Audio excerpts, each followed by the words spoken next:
So Clint, I want to show you after being out all day in that dusty lane, we drove them back. Look where they go. Watch this. They just dive off this dam and go into this pond. It's crazy.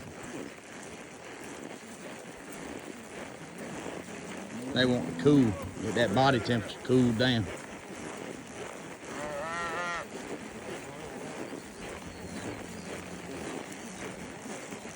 Don't go in there with that tie down on, Cody.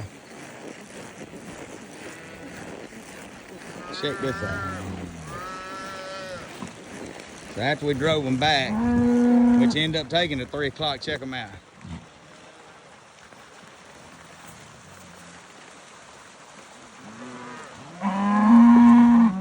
Look where they go. First place they go.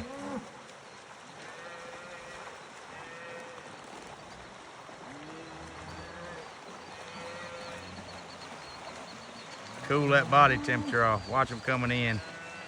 Watch them going down that pond dam.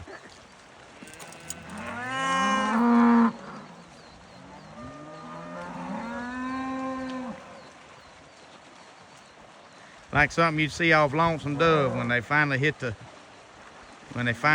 river. That's a pretty good day. It's a fun day when you do this. It ain't like it's every day though. But these is one of the fun ones. Look at them gathering up down there. That's pretty cool, ain't it?